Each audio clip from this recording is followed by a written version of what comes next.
right, welcome back to Top 5 Vinyl, where we show love to vinyl owners. Today I'm here with, Triboro Gigolo.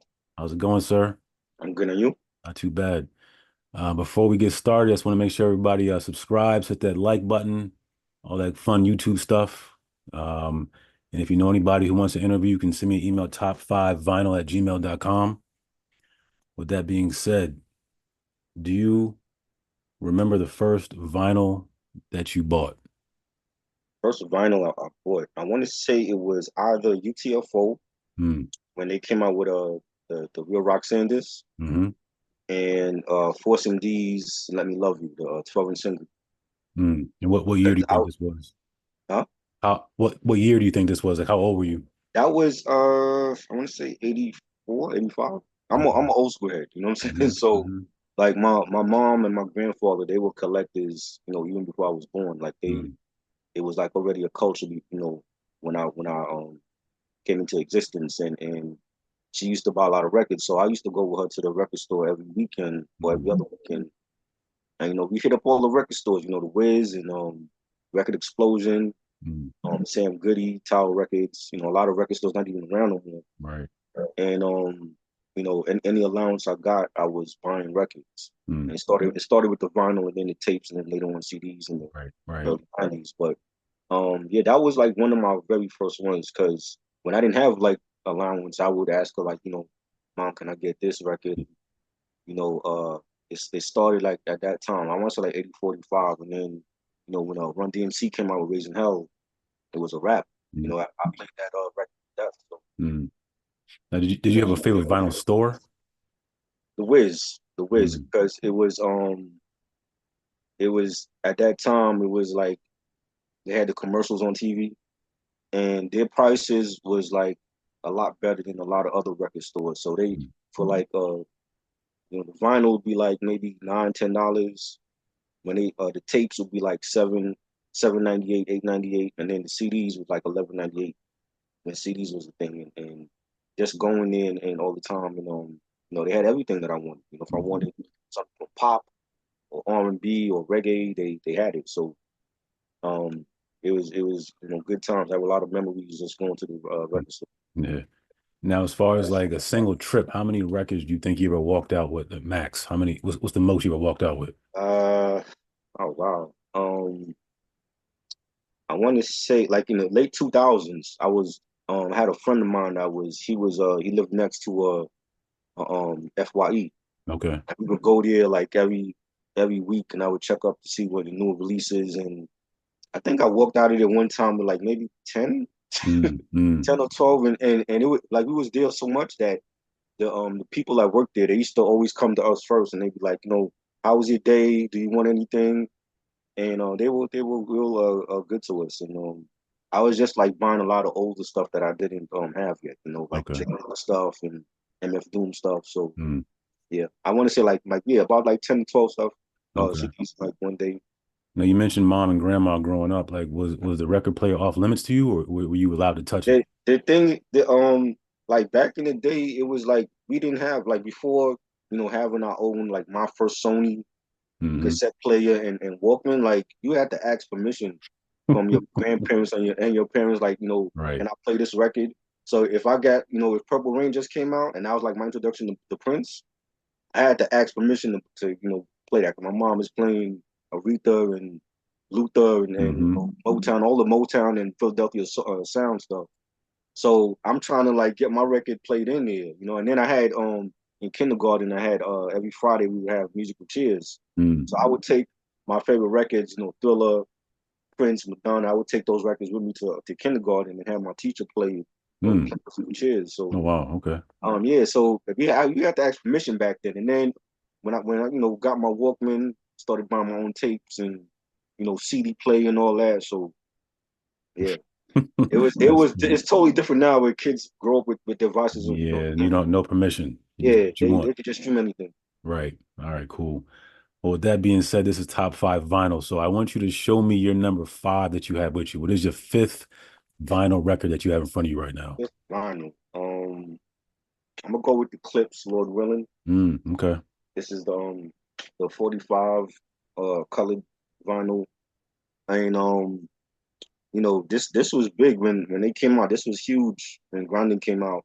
Hmm. That song was everywhere. Hmm. And I was like already a huge Neptunes fan. So anything that Pharrell and Chad was doing, I was checking for, whether it was, the Clips or Khalees, Justin Timberlake. So the production on here was great. The features on here, they had Faith Evans on this album, Fabulous, Styles P and Jadakiss. They had the Re-Up Gang on this album as well. I was like the introduction to the Re-Up Gang with Ab Liver and Sandman, and this was a great album, and I definitely enjoyed this. It's like one of my favorite albums from 2000. Hmm. And just the stuff that they were going on to do. The second album, Hell After Fury. The third album was great. I know they're coming back with a new album soon, so yeah. That case looks kind of thick. Is there a book inside or something, or am I? It's like a special case and has like Ah, the white vinyl. It's okay, like okay, 45. cool. Okay, anything Yeah, on the back of that? this is done. Gotcha. Okay, Yeah. nice. All right, let's take a look at your number four. Number four, man, I got Bobby Brown, Mm. Don't Be Cool album. This is an album that I grew up on this. No Dish is my favorite group all the time. I've seen them in concert. And I remember like being in elementary school when the word was that he was leaving the group.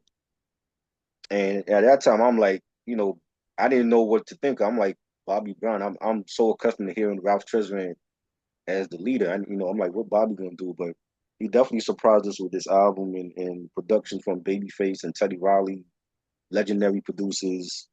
Giving us songs like Roni and Rock with Ya, Don't Be Cruel, My Prerogative is Hmm. just a 5 mic classic. Mm. I think it's still his best album. This was the album that made him a superstar solo wise. And it was great. If you had to choose, do you have a favorite song on that album? Uh, Probably My Prerogative. I would say, yeah. Okay, It's hard because there's so many. Like every song on here is great. right. So I say My Prerogative or Don't Be Cool. Mm-hmm. All right, cool. That was your number four. Let's go ahead and take a look at your number three.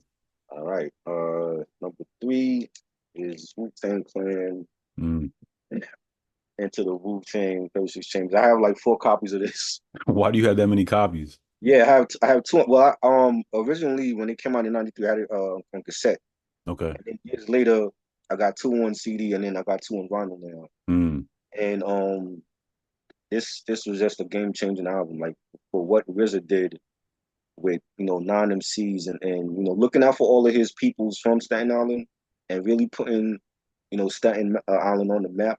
I mean, before then it was Force and D's. They're from Staten Island. A lot of people don't know that, but really putting this group on the map and then the offspring groups and artists and then each member going individual on their own and being signed to different record labels that really changed the game for what we see now with Dipset and G Unit and all the other crews. Odd Future, RZA was the one that started that, and the production to sample some of his favorite kung fu flicks and different clips from those movies and make it out bass lines and stuff. And it was just great. I remember when Protecting That came out, and that had blew up, and then Cream Drops and Method Man with his own single, and they were everywhere in the '90s. Like they were just taking over the game, and everybody enjoyed them. I actually saw them in concert back in the '90s when ODB was alive, and Mm.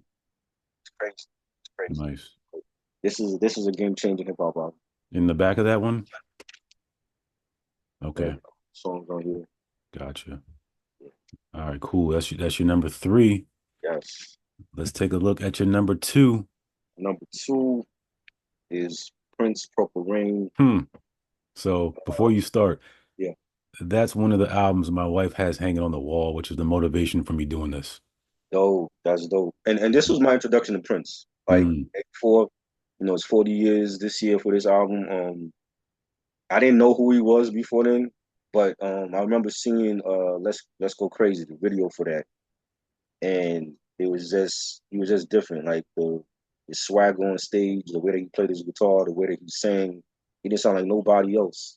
And I remember seeing the movie too. Like I probably wasn't supposed to when I was little, and it was just crazy. Like it was a great story, and how he came up through Minnesota, in the clubs, and the music was great. Like to do 9 songs, and I know he did like hundreds of other songs for the album, but to only have 9 songs released and everybody knows all 9 songs is just phenomenal. And uh, that's like my favorite Prince album, and even the movie's like one of my favorites. Just to watch, and rest in peace, Prince. Now, did you get a chance to see him before he passed? Nah, I wanted to. Every time he was on tour, the tickets would sell out in minutes. Mm, Never got a chance to see him, mm, but I okay. definitely wanted to. Yeah, yeah. All right, here we go. And for the grand finale, what do you have for number one? Number one is going to be Thriller, Top. There the he best is. album of all time.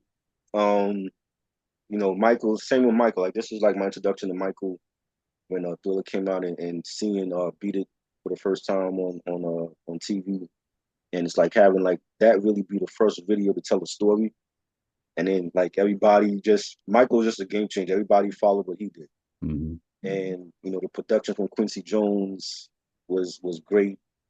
Every song, again, 9 songs made this album, and every song is a hit single, a smash hit, and you know, Michael is music to me. Like everything that he did was just legendary. Even from when he was a kid, joining his brothers on stage with the Jackson Five, and going out on his own, and doing his own thing. It was just legendary artist, and he will always be missed. Him and Prince were like, we missed those. That's like a void Hmm. that can never be filled. Hmm. You know what I'm saying? And I have also have various copies of this album too on CD and vinyl, and it's my favorite album of all time, just because like being like 4 or 5 years old, and hearing him for the first time, and then wanting to dance like him, and it was great. Everybody knows him. He's like a generational artist. Like Yeah. even kids now growing up in this era know who Michael Jackson. That's Hmm. crazy. Now, am I right? Does that thing swing open? Does that open up? It's the fold out. It folds out. Okay. Yep. Okay. Hmm. With the tiger. Okay. Oh yeah, All crazy. right. Cool. Nice. Nice. Well, I just want to appreciate you for your time and sharing your five with me. Thanks for being a part of this journey. Appreciate it, man. Appreciate it. Follow me on Instagram, Triboro_Gigolo. I have a podcast also on YouTube. It's called Daddy and Rap Podcast, where I talk about music, movies, action figures, stuff that I grew up with in my childhood in the 80s and 90s, and Mhm. I appreciate you having me on, and I will continue to support platforms dedicated to our culture like this. Nice. Appreciate it, man. Well, thank you so much. And I'll be talking to you on Instagram soon. All right, man. Hit me up. All right, man.